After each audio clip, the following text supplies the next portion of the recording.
esposo, das orações que fizemos a ele, do afeto e da gratidão de teus filhos a Jesus, ainda estás desacreditada destas obras? Ora, amiga, eu não desejaria te magoar, mas os magos também agem assim e não creio que alguém morto, como esse que foi crucificado, volte para fazer curas. O tal homem que trouxeste aqui deve ser um mago, mas aquele que morreu morto está. Obrigada pela resposta. Se o bom exemplo não te animou, nada mais posso dizer-te para que creias. Vá em paz e que os amigos de Jesus jamais te abandonem. Saturnina sorriu para ela e abraçou. Obrigada, Saturnina. Sei que te esmeraste pelo melhor e, sem algo eu não te agradei. Bem, o que posso fazer? Eu sou assim mesmo. Não há necessidade de agradecimentos, minha amiga. Grato fica todo aquele que pode fazer alguma coisa a seus amigos. Volta sempre. Abandonando a residência, a simpática Dulcinea abraçou a anfitriã. Senhora, que Jesus vos abençoe, e obrigada por nos mostrar o caminho que nos leva a ele. Tanto Murilo quanto Marius prometeram defender os cristãos.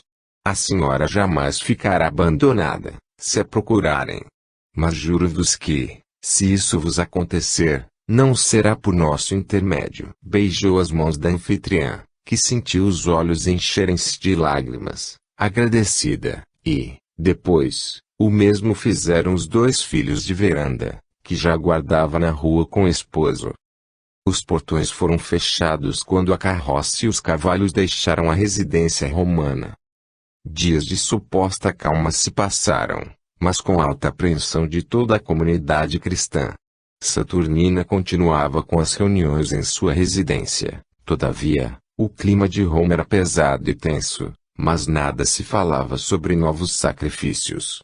A ordem do imperador era apanhá-los de soslaio. Sabia Tigelino que muitos se escondiam como ratos no dia claro, espreitando a noite para agirem. Mas como não mais iam a locais alugados, nem onde foram apanhados meses antes, muito difícil era chegar-se a eles. As catacumbas, à noite, estavam desertas. Assim Roma permaneceu em clima aparentemente tranquilo para que os cristãos começassem, novamente, a sair, como nos tempos de Paulo, levando inúmeros adeptos do cristianismo consigo, a um só ambiente. Simão continuava com o acompanhamento de Marcos em todos os locais, sendo que, nas horas diurnas, quando o discípulo de Jesus não ia ao Esquilino, ele e Marcos comentavam sobre o Evangelho, fazendo, este último, novas anotações. Meses se passaram. Nero Claudius Cesar Augustus Germânicos, deus romano. Chegou-se ao imperador o chefe dos pretores, Tigelino, batendo com o braço direito ao peito. Tudo está tranquilo como vós pedistes, mas os malditos continuam escondidos em casas alheias e difícil será apanhá-los, apesar da cobertura dos soldados pretores. A escuridão noturna favorece-os. Quem sabe apanhamos o velhote em sua própria casa, o chefe de todos, para sacrificá-lo na cruz como exemplo aos outros. Isso faria com que essa crença fosse banida de vez. Nero, erguendo-se do trono, começou a caminhar para um e outro lado, pensando se essa seria uma boa ideia. Relutou um pouco, mas decidiu. Desta vez, tua ignorância foi superada com esse teu fio de capacidade. Sim, assim faremos. Vamos crucificá-lo. Com ele aprisionado, com certeza todos os demais se reunirão nas catacumbas, então também apanharemos os outros. Mas, até que isso ocorra, prende aqueles de quem desconfiar. Nos locais onde se alojavam os cristãos, próximos ao Esquilino, tudo continuava como Simão previra. Ninguém fora aprisionado até aquele momento. Domitila comentava com Raimunda. Houve dias de calma, mas esse silêncio é a prenúncio de trevas e dores, falou-nos mestre Simão. Soubemos que Tigelino mantém-se atento e os homens do povo estão sequiosos em ver o sangue correr, pedem mais uma das atuações que acham divertidas, onde se extasiam com a matança no circo. Ora, vê só, Raimunda, suspirou ansiosa Domitila. Até agora, estávamos como que nos escondendo, depois que muitos foram apanhados nas catacumbas, tendo nossos encontros com Domina Saturnina, ou mesmo aqui. Contudo, aquela senhora teme, ela sente no ar muitas dores que se aproximam e até convidou Simão para partir com ela a Herculano, onde tem moradia, mas, pelo que sei, ninguém tira aquele homem daqui. Notamos que pretores nos espionavam em dias anteriores e começaram a marcar as casas de quem desconfiavam fossem cristãos, já que não fizemos mais as grandes reuniões. Penso que, de uma hora para outra, apanhar-nos-ão e nos levarão para o cárcere. Mas a mim não irão apanhar, porque tenho meu compromisso com o nosso mestre Simão Pedro e com aqueles de quem cuidamos. Raimunda abaixou a cabeça e deixou cair algumas lágrimas, dizendo: como está sendo difícil não renunciar ao Cristo neste momento. Muitas vezes pensei se não seria melhor desistir de tudo isso e simplesmente viver a vida, mas paz jamais nós teremos. Então, lembrei-me de nosso Paulo e toda a força que ele fez para que Jesus vencesse com seus ensinamentos divinos. Sim, Domitila, eu vejo o teu exemplo, sempre de cá para lá, trazendo-me notícias dos cristãos e das organizações de amor do alto. Tu, que és mulher de um cônsul, não desistes, como não seguir teu exemplo? Não tens medo da revolta do governo? E teu esposo sabe de teus passos? Bem, ele me ama e pediu-me que desistisse da obra, mas, como sua esposa, talvez, nada aconteça comigo. Contudo, se acontecer, morrerei por Jesus, em nome do amor. E o convenceste? Ele é um cônsul, minha irmã, difícil seria ele abraçar o cristianismo.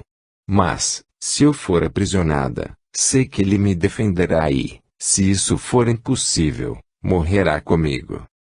Ele realmente te ama. Simão e Marcos, todo entardecer, reuniam-se para que o jovem fizesse algumas anotações para seu evangelho. Mas, assistindo à rebeldia do povo dias depois, o discípulo de Jesus chegou-se a João Marcos, pedindo-lhe: meu filho, tu és jovem e estou sentindo grandes apreensões e penso que, já que nos auxiliaste bastante aqui e já que estamos com as anotações que desejávamos, deverias voltar à Ásia. Temo por tua vida, pois, em sonhos, vi muitas dores e sofrimentos e tu és necessário nas igrejas que formamos. Marcos aceitou voltar e começou a se preparar para a partida na semana que viria. Despediu-se de todos, muito sensível, porque também pressentiu o que estava para acontecer. Anacleto, Clemente, Porfírio, Olípio e Isaque, os mais preocupados com o chefe da igreja, procuravam retirar Simão de seu ninho doméstico, mas aquele discípulo de Jesus não quis se desviar do caminho traçado e falou-lhes: seria muito fácil fugirmos, sairmos de Roma para vivermos dias de suposta paz. Poderíamos ir a Herculano, pois tivemos convite da senhora Saturnina. No entanto, Jesus não fugiu. Jesus entregou-se aos soldados e caminhou com eles deliberadamente. Como fugir se eu já neguei o mestre naqueles dias? Como sair daqui, deixando todas as ovelhas do mestre sujeitas ao crime romano? Sim, todos nós tememos as dores do corpo. Todos tememos os horrores das cruzes, dos açoites e as miseráveis angústias que precisamos sentir. Jesus me havia dito, um dia, que eu iria por onde não desejaria ir.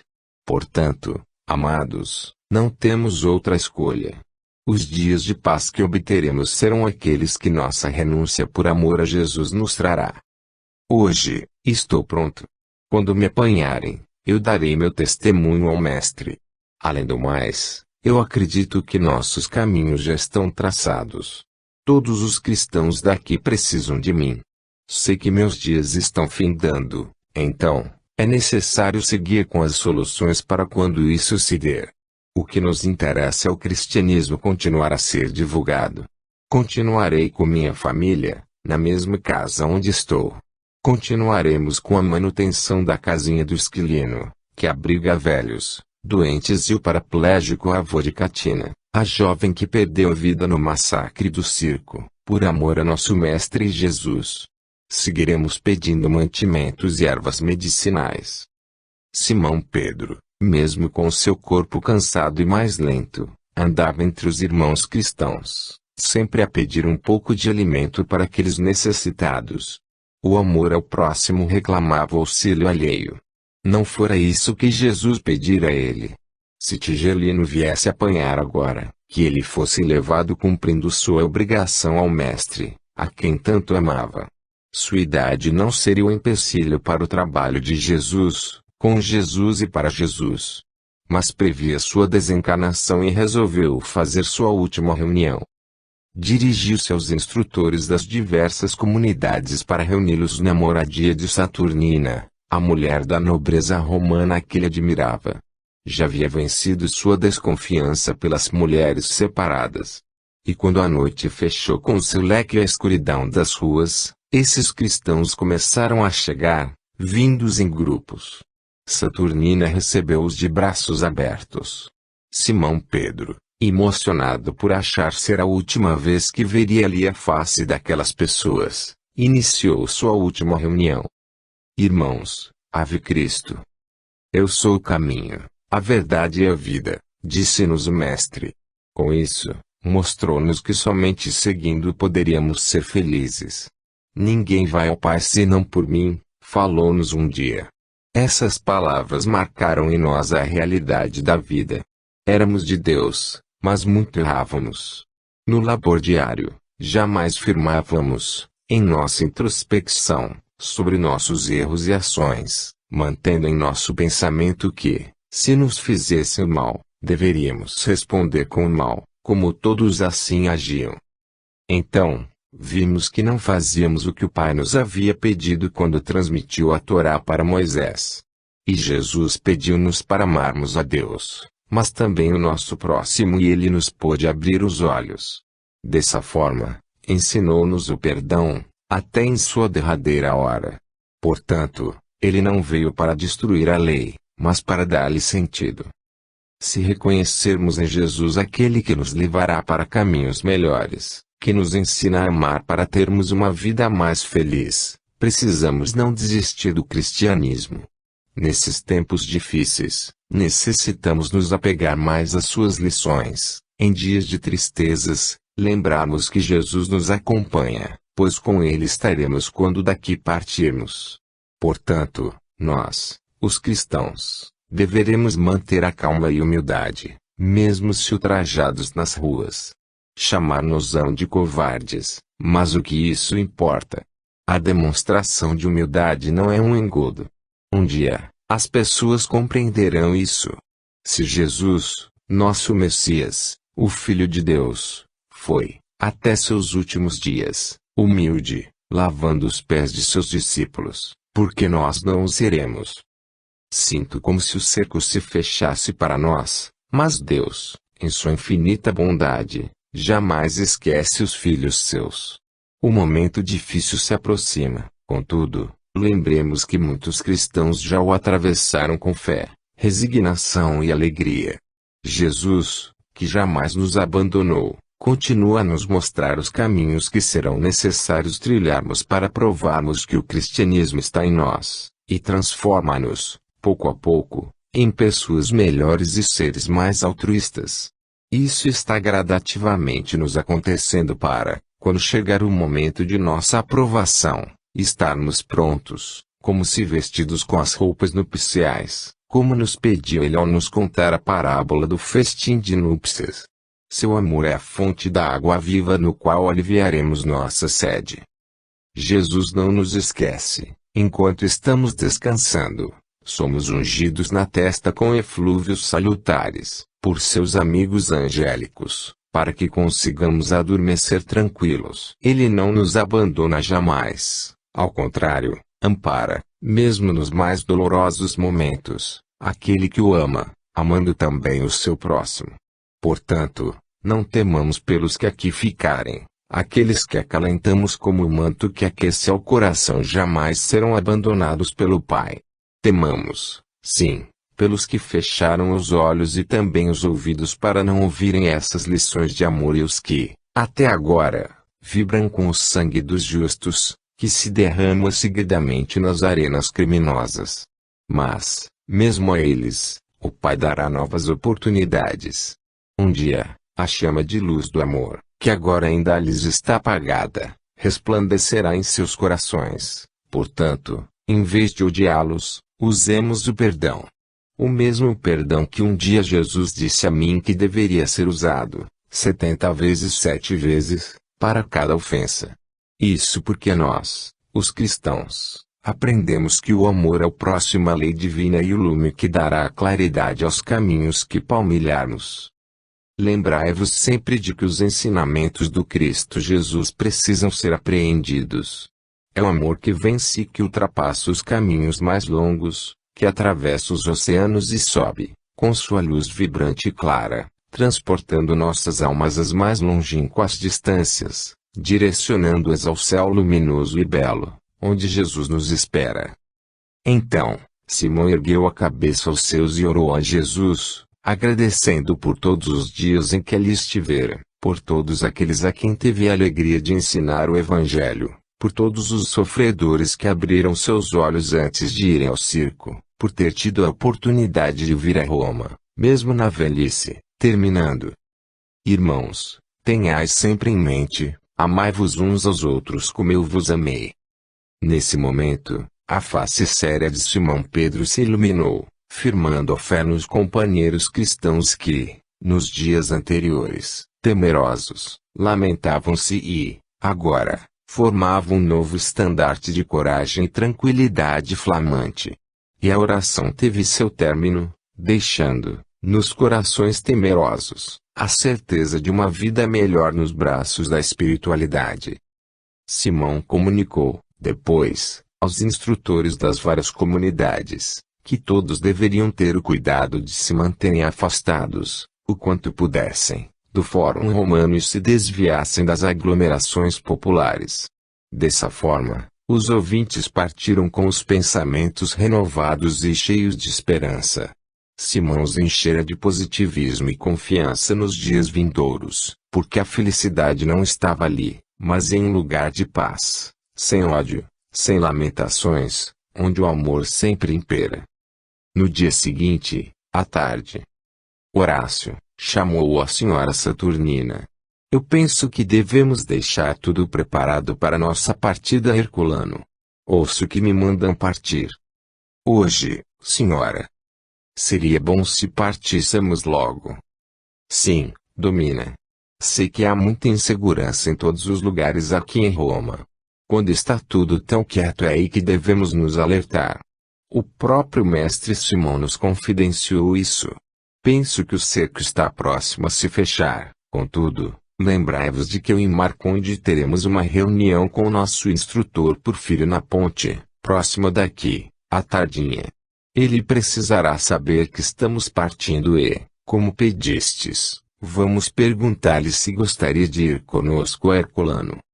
Havia me esquecido, é verdade. Mas vai só, porque eu preciso de ajuda.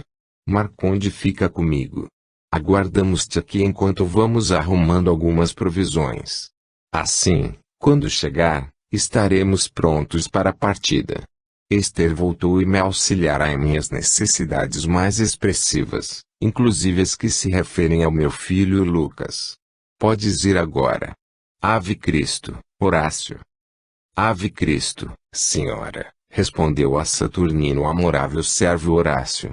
O cumprimento de maior valor, usado nesta época em Roma, pelos primeiros cristãos. Tília sofria humilhado ao aprisionamento doente a que seu senhor a submetia. Dias depois, começou a se sentir doente e febril.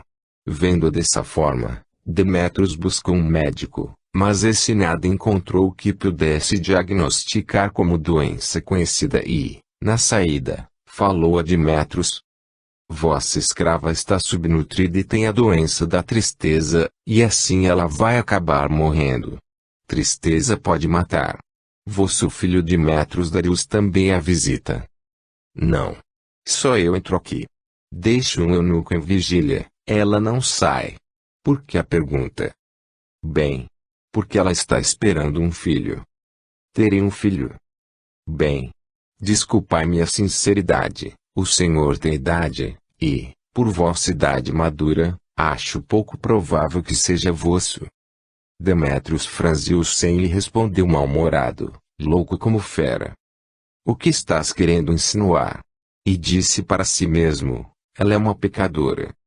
No que o médico saiu, ele ergueu Tília da cama e, batendo nela, repeliu-a do dormitório. Demétrios saiu esbaforido, porta fora, atrás dos escravos de confiança dele. Clarencio.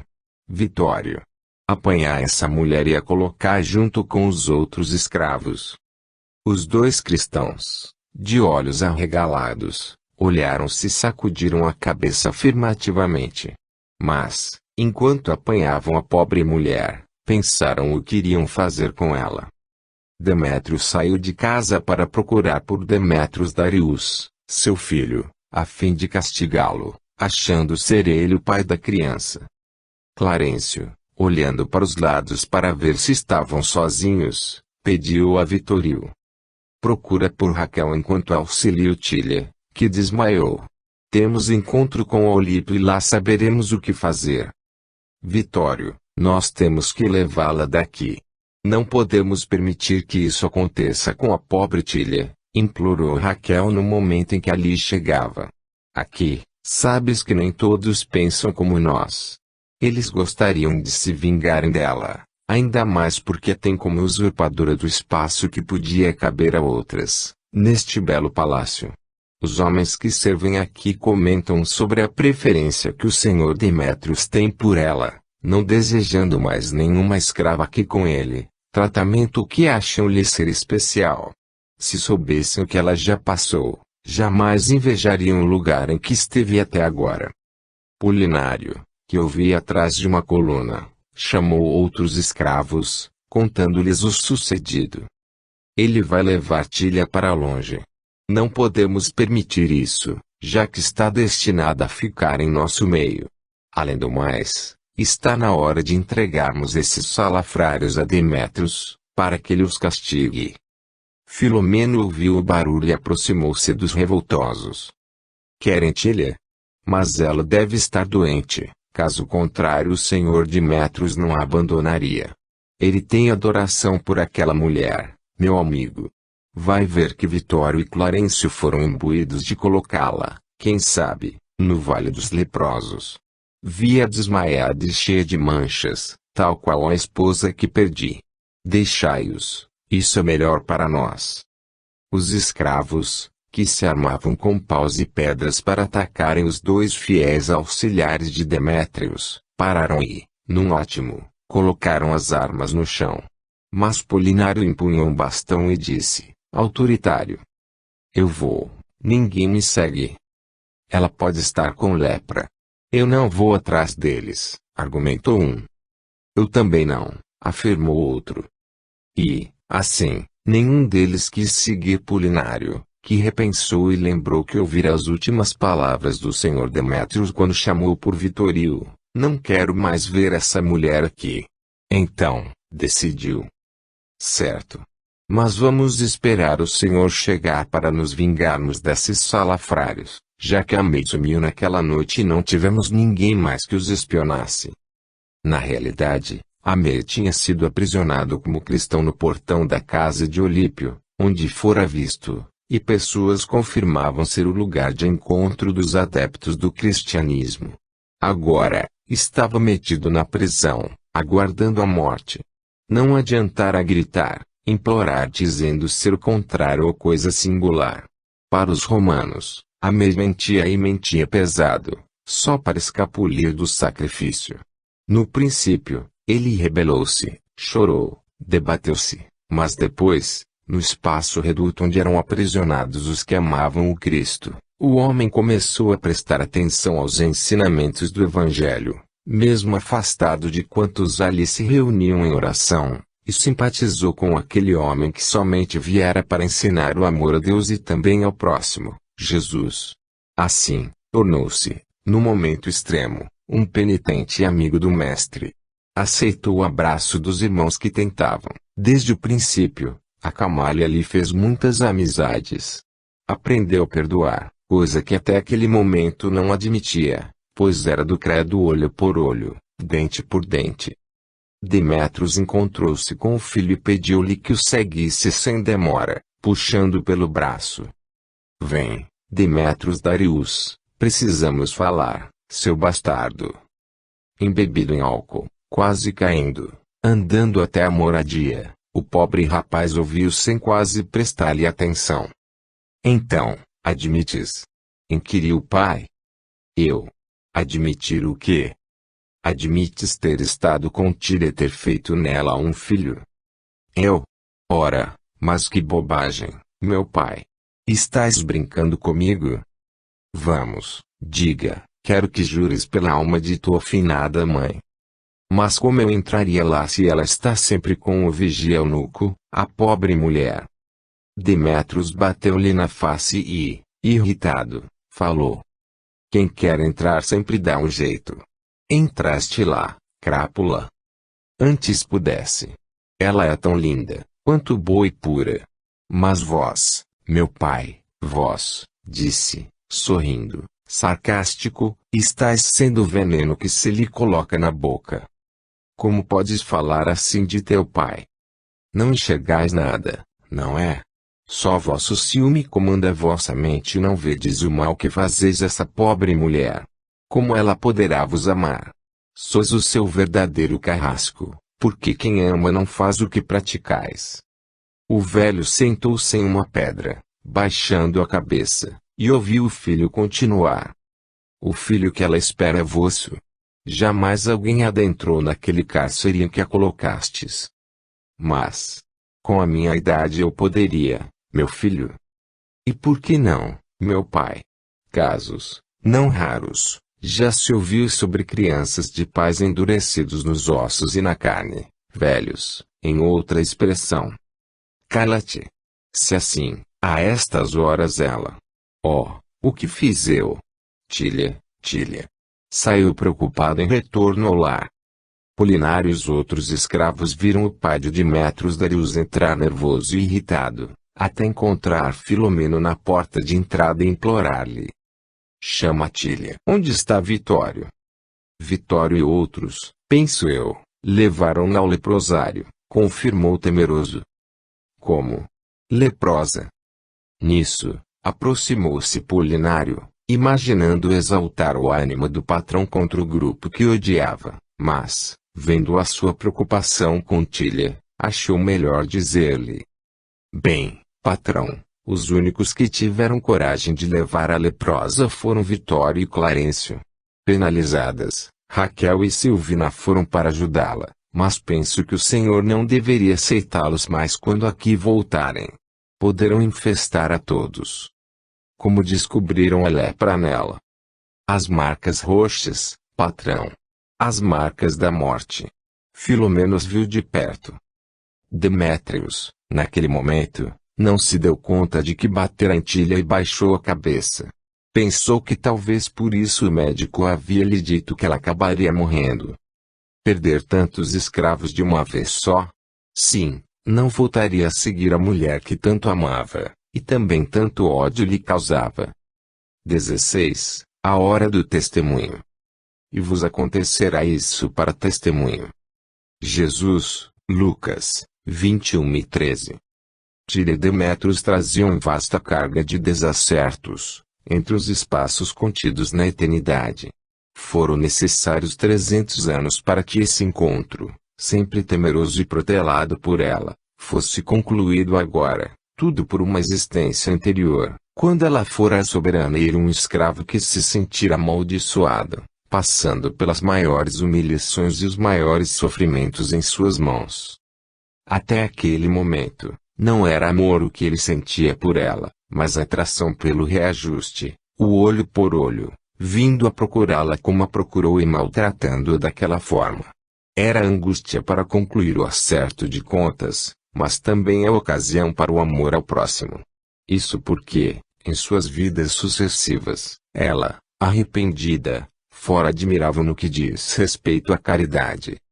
Demétrios entrou na residência batendo nas paredes e machucando sua mão até sangrar. Seu filho, Demétrios Darius, um pouco mais refeito do vinho que tomara, penalizou-se do pai a quem tanto amava e, chegando-se a ele horas depois, comentou: "E, então, meu pai, ireis buscá-la?" "Temo fazer isso, meu filho. Viram nela as marcas da lepra que, na alcova, em penumbra, eu não consegui visualizar. Mesmo assim, meu pai, por que não a procurais e tratais sua doença, ao menos para acalmar vosso coração ferido?" Insistiu Demétrios Darius. "Ainda há tempo de refazerdes o que foi mal feito." Naquele momento, penalizado que estava pelo sofrimento do pai, Demétrios Darius fora intuído por seu guia espiritual, guardando na memória essas palavras. O velho coçou a barba e, irrequieto, caminhou de um lado a outro, sob os olhares dos escravos, que se sentavam no chão, em descanso, pelo dia de trabalho. Então, ponderou: "Sim, talvez essa seja a melhor maneira de eu refazer as coisas, mas, meu filho, se a quero tanto, porque, às vezes, odeio-a e, ao mesmo tempo, temo por ela. Ó, deuses romanos, o que fazer nessa hora de tremenda aflição? Conhecendo-vos, penso que não tereis descanso se não alimentardes em vosso coração reajuste, trazendo-a de volta, mas, desta vez, como vossa verdadeira esposa, meu pai." "Esposar uma escrava? Enlouqueceste? Mas já não vos vingastes dela o necessário, meu pai? Se ela guarda, em seu ventre, um filho vosso, não desejareis amá-lo como amas a mim?" Naquele momento, continuava Demétrios Darius a falar por inspiração, através de seu protetor, ao pai aflito, que, pouco a pouco, refazia-se da dor que ainda desconhecia. Quem conheceu os primeiros escravos, que se tornariam cristãos mais tarde, sabia que aqueles indivíduos eram, primeiramente, como poços de lamentações à procura de lenitivos que os sustentassem, chorando, odiando, rejeitando e clamando por vingança. Depois, com o cristianismo, começaram a mudar sua maneira de ser, mantendo nova postura diante da vida que levavam. Esse era o resultado que obtinham através dos ensinamentos cristãos, que se baseavam na compreensão e aceitação dos males sofridos. Tornavam-se, os cristãos, compreensíveis, serviçais, amorosos e afáveis. Paulo de Tarso havia escrito uma carta dirigida a Tito, comentando como deveriam agir os escravos. Dizia ele: "Tito, deves ensinar os escravos a serem submissos aos seus senhores em tudo, se mostrarem agradáveis, não os contradizendo nem prejudicando, mas, pelo contrário, dando provas de uma perfeita fidelidade, para honrarem, em tudo, a doutrina do Salvador." Seriam estes os verdadeiros criminosos do incêndio de Roma? É lógico que não. E certos nobres romanos começaram a raciocinar sobre todas essas coisas até chegarem a algumas conclusões. Não, esse povo sofredor não incendiara Roma. Não a teriam destruído somente por acreditarem nas promessas de um rude e simples Galileu. Eles são diferentes, poder-se-ia chamá-los de corretos e dignos. E diziam alguns romanos mais esclarecidos, quando se dirigiam aos escravos: "Até que aquele carpinteiro fez um bem a todos os nobres de Roma. Os escravos que não abraçam essa causa são rebeldes e perigosos, enquanto que os que assumiram aquelas lições, por acreditarem no futuro com um mundo melhor, tornaram-se compreensíveis e servis. Não estão nossos escravos mais tranquilos agora? Como poderiam ser acusados de tamanho genocídio e destruição pelo incêndio? É de se pensar se nós mesmos, os próprios patrícios, não deveríamos assumir essa posição diante da vida. Afinal, a paz é o desejo de todos e, com ela, a corrupção romana talvez termine." E falavam outros nobres da grande Roma sobre os escravos. Para que matá-los, já que ficaríamos sem os fiéis servos que agora sustentam nossa tranquilidade? Além do mais, a capacidade de loucura do insensível imperador está desgastando os cofres de Roma, o nosso cofre. Dessa forma, arruinar-nos-emos rapidamente se não tomarmos alguma providência com urgência. Lógico que a revolta dos que percebiam o que estava acontecendo no Império de Nero não seria pelos pobres cristãos assassinados no circo máximo. A maior parte do povo se excitava ao ver o sangue e as mortes no circo, mas os sacrifícios de fiéis escravos foram motivo de desprezo de certos nobres senhores, que os amavam. Enquanto essas atrocidades aconteciam, caminhavam, pela Roma dos plebeus, Clarencio, Silvino e Raquel, com Vitório, que apoiava Atília nos braços. Eram visados pela população ali por esse fato, mas continuavam o trajeto até encontrarem a Ponte Fabrício, onde se reuniriam na passarela, abaixo dela, semi-ocultos pelo entardecer do outono romano. Iriam aguardar escurecer para o encontro com seus instrutores. Ali, em 3 grupos, os seguidores de Jesus aguardavam Porfírio, que chegava com Olípio a passos largos, vindos do outro lado do Tibre. Tília fora colocada no chão sobre um manto e, acordada, procurava reclinar-se de modo a apoiar as costas do muro lateral da ponte. Amigos dos instrutores colocaram sobre ela, que tremia de frio, algumas túnicas que levavam para eventual fuga. "O que houve com ela?" perguntou Olípio a Vitório. "Foi praticamente expulsa de onde estava. Sofre muito desde o momento em que foi escravizada", respondeu-lhe Vitório e, para auxiliá-la e não tendo para onde levá-la, fugimos. Então, Horácio chegou. "Horácio, onde está Marconde? Ele não virá?" perguntou-lhe o instrutor. "Marconde ficou com Domina Saturnina. Ela está precisando dele. Partiremos para Herculano logo após esse nosso encontro. Desejarias ir conosco?" O velho instrutor, penalizado pela escrava Atília, franziu a testa sem responder, imaginando onde conseguiria um lugar para ela ficar mais bem instalado, e logo se dirigiu aos escravos de Demétrios, alertando-os: "Irmãos, não permaneçais aqui. Levai nossa irmã Tília a Domina Saturnina, em meu nome." "Poderemos ir agora", respondeu-lhe Clarencio, "mas onde nos reencontraremos?" "Na casa da nobre romana, mas, se por desgraça, nosso querido discípulo de Jesus, Simão Pedro, for apanhado, as comunidades se reunirão nas catacumbas." Mas o venerável Simão Pedro nos orientou para não irmos ainda a reuniões naquele lugar, porque foi lá que apanharam os cristãos que foram sacrificados e lá estão colocados para seu descanso final.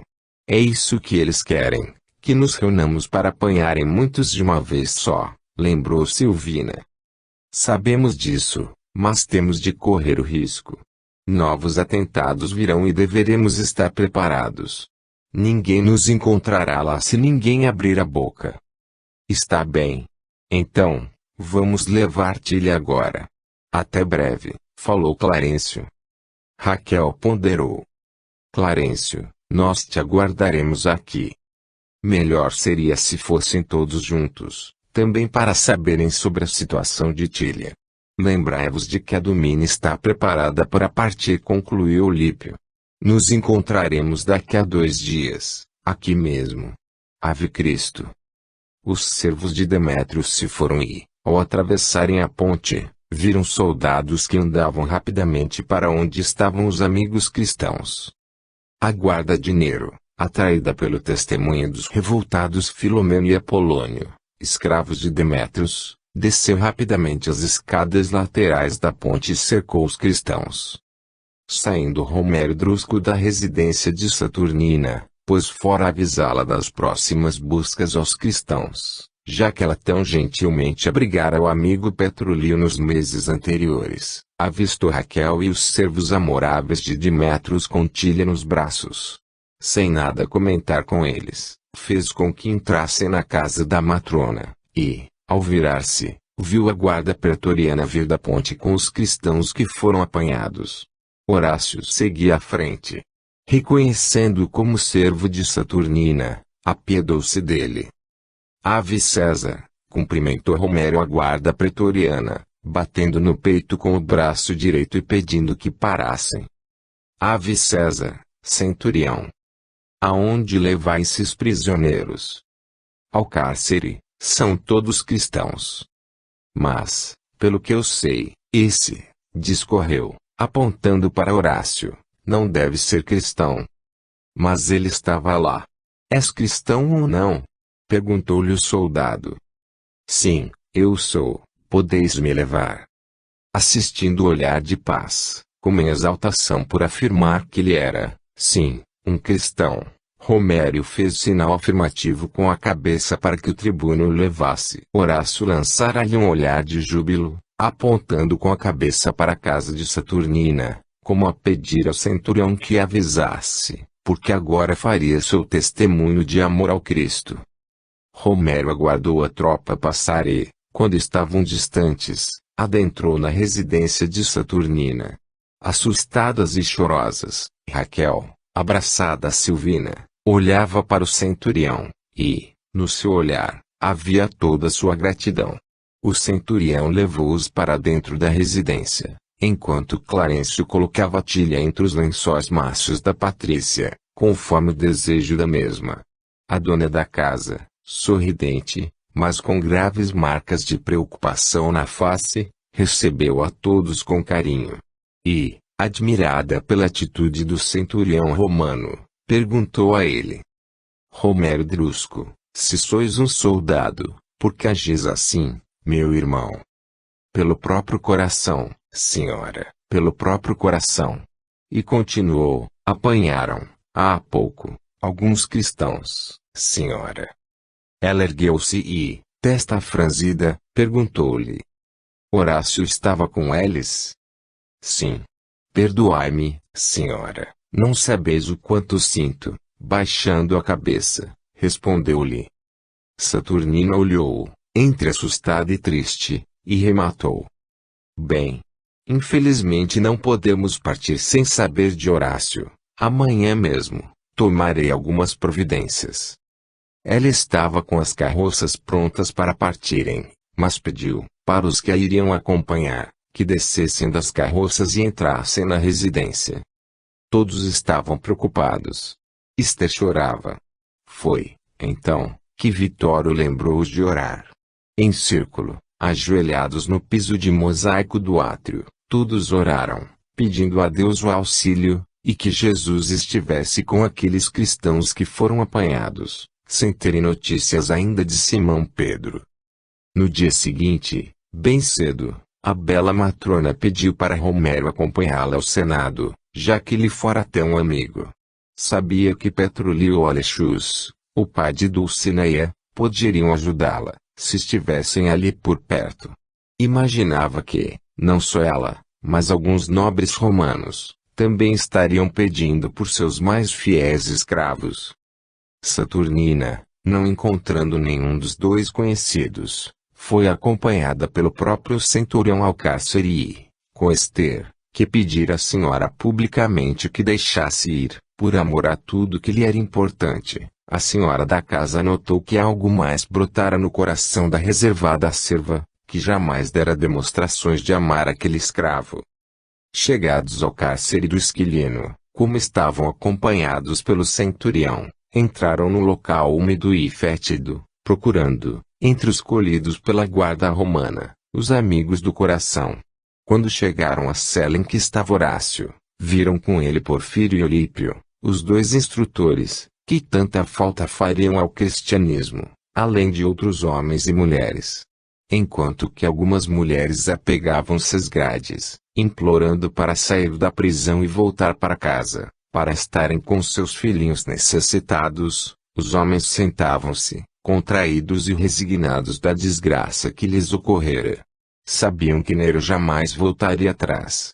Com toda aquela vibração de dor, Saturnina sentiu seus olhos encherem-se de lágrimas. Chamou Horácio primeiro, dizendo a ele que faria o possível para retirá-lo da prisão. Queria fazer um pedido ao Senado através de um conhecido, amigo de seu finado esposo, e talvez fosse atendida. Não vos preocupeis, senhora. Estávamos todos sabendo dos sérios cuidados que deveríamos ter. Perguntamos ao soldado pretoriano dinheiro como nos descobriram e ficamos cientes de que foram avisados por alguns escravos do grego Demétrios. Oh, porque o amor entre as pessoas é tão difícil. Porque a inveja e o orgulho fazem tanto mal assim. Foram aqueles escravos, que tanto odeiam Vitorino e Clarencio, que nos acusaram. E que bom que o instrutor amigo recebeu a luz do alto e livrou-os desse infortúnio, disse, referindo-se a Marconde. Bem, meu caro amigo. Vamos orar e pedir a Jesus a sua proteção. Agora, fala com Esther, que aguarda ansiosa. Porfírio, vendo Horácio afastar-se, sabia que essa seria sua vez de conversar com a amiga de ideal cristão. Na sua face marcada pelas intempéries do tempo, dos invernos muito frios e verões ensolarados, havia a imagem da paz. Seus olhos, serenos e cheios de luz, olhavam a gentil senhora, demonstrando a ela todo o seu apreço. Porfírio, sinto muito que seja a tua vez de testemunhares o Cristo. E admiravam essa paz que sinto em ti, mas estou angustiado e preciso saber de Simão Pedro. Não temos notícias dele e também estamos preocupados, e muito. Tivemos a felicidade de ter conosco esse irmão, que conviveu com o próprio Jesus e que nos transmitiu a certeza da vida após a morte, ensinando-nos o que está guardado a todo aquele que aprendeu verdadeiramente a amar. Simão nos imprimiu na alma essa certeza. Sabes como me sinto, não sabes? Ela inquiriu com os olhos brilhantes pelas lágrimas que teimavam em cair. Sei, senhora. Mas estamos bem. Ide em paz. Porfírio, obrigada por todo o bem que nos fizeste.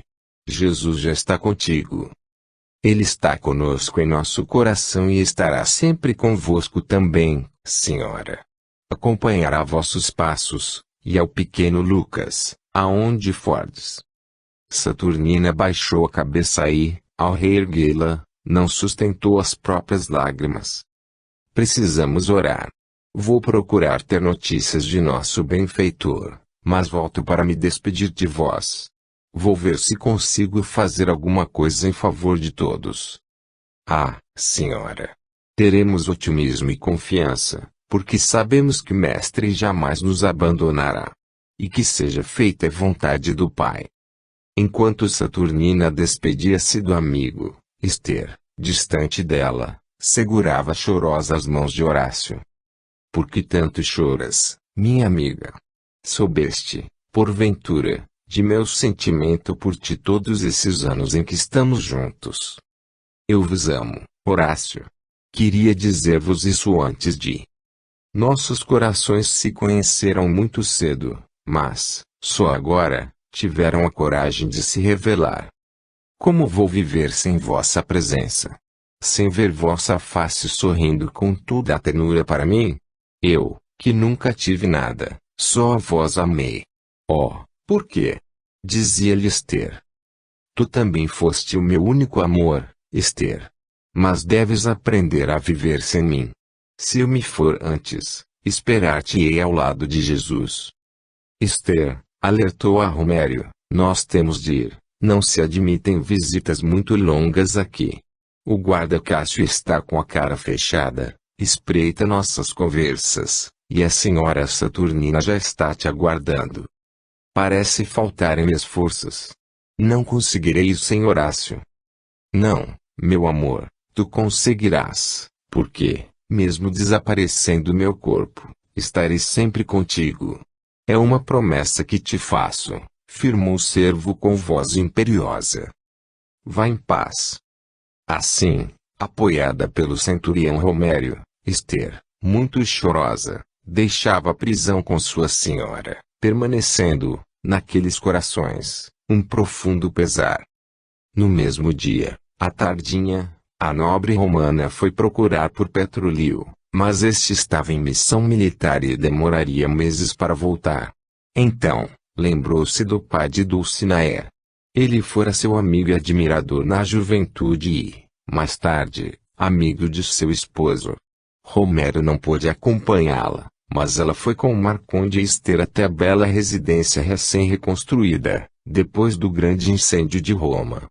Quando chegou frente à porta daquele palácio, viu o ilustre senhor, que vinha chegando em sua biga com 2 servos. Ele desceu sorridente, dizendo: "Não podeis imaginar a alegria que me invade o coração com vossa presença aqui, em minha humilde residência, domina." Tanto Marconde como Esther elevaram os olhos para admirar melhor aquele verdadeiro palácio, com estátuas de seus deuses na frente, entre as colunas, e entreolharam-se. "Entrai, senhora", implorou. E continuou o homem do governo: "Como vedes, estou chegando neste momento, mas chamarei Luzia para vos conhecer." Marconde e Esther: "Aguardai aqui fora, porque não me demorarei", pediu-lhe Saturnina. E entrou com ele, subindo as escadarias até o átrio, continuando a conversar com o anfitrião. "Senhor, não haveria necessidade para tal, porque precisarei somente de alguns momentos para vos falar. Aqui será melhor conversarmos. Luzia, minha infeliz esposa, é ciumenta demais, desde que soube o que houve entre nós no passado. Nobre Alexus, não voltemos àquilo que já passou. O passado jamais voltará. Mas jamais perdoarei Climércio por ter vos roubado de mim", continuou, retirando o capacete dourado que trazia consigo e secando seu rosto com a toalha que a serva trazia nas mãos. "Deixemo-lo. Ele, pobre homem, já teve a colheita que jamais quis ter. Não falemos nele." Então, olhando-a de frente, podendo fitá-la com os achotes a óleo fixados nas paredes do átrio, confessou-lhe, apanhando uma de suas mãos: "Sempre bela como uma deusa. Casei-me logo após, depois que me abandonastes, mas perdi minha primeira esposa, como deveis ter ciência. Soube sim, e senti. E logo tive que buscar uma companheira para dar uma mãe à minha filha. Contudo jamais fui infeliz como em minha juventude. Eu vos amava", proferiu, segredando-lhe. "Por favor, não falemos sobre um passado tão puro e inocente." Saturnina baixou a cabeça, e seu coração bateu rapidamente, pois jamais esqueceram aquele primeiro amor, que seus pais não permitiram que se concretizasse. Nesse momento, Luzia adentrou no recinto, colocou os olhos em Saturnina de cima a baixo e gritou alterada: "Mas o que essa viúva faz aqui a sós, e em vossa companhia, meu esposo?" Saturnina corou e olhou para Luzia, cumprimentando-a adequadamente. "Senhora Luzia, me perdoes.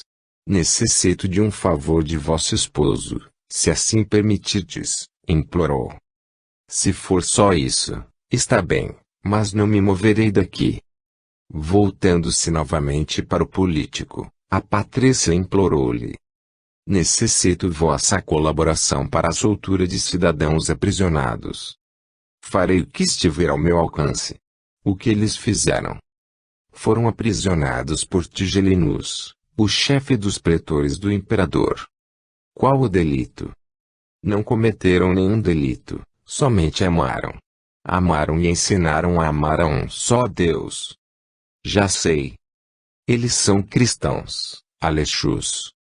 "Perdoai-me, mas foi bom que isso aconteceu", afirmou Luzia. "Salvar do martírio alguns cristãos que desonram nossa Roma conquistadora e a mais gloriosa de todas na terra, isso seria demais. Que queimem e alimentem aos leões. Eles pouco nos importam, senhora." Alexus olhou para a esposa com olhos de amargura e nada respondeu, mas voltou-se para Saturnina, perguntando: "Quais seus nomes, senhora?" "Alexus, esquecei isso", alertou Luzia. "Nada podereis fazer por eles. Quereis receber de nosso imperador uma advertência. Isso foi demais, vou me retirar."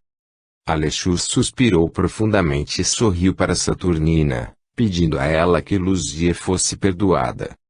Nada há de errado, nobre Alexus, não precisamos perdoar aqueles a quem compreendemos.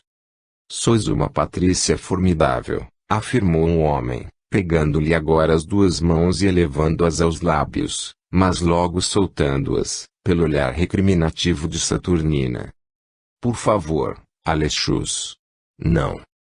Dá-me seus nomes, pediu-lhe o romano com fria voz, desviando seu olhar do dela e afastando-se. Horácio é um de meus mais fiéis servos libertos. Além dele, é importante que mais dois vivam, Olípio e Porfírio. Se eles são cristãos, penso que nada poderei fazer, Patrícia. Sabeis que Nero, logo depois do incêndio, prometeu ao povo que faria uma cidade muito mais bonita, reconstruiria suas casas e que lhes manteria com alimentos. Também lhe prometeu apanhar os causadores do incêndio que causou tantas mortes, mas quem exigiu cristão às feras e deu-lhe essa ideia foi a própria turba enlouquecida. Assim, como sabeis, os ataques e sacrifícios iniciaram em agosto, um mês depois, e, como o circo precisava de restauração, isso foi feito em um grande jardim. E agora, pelo que soube, os cárceres começam novamente a se encher de cristãos, isso para alegrar o povo enlouquecido. Nero não quer voltar atrás. Quer criar uma imagem de homem correto, cumpridor de sua palavra. E, sob o olhar angustiado de Saturnina, ele continuou caminhando pelo átrio.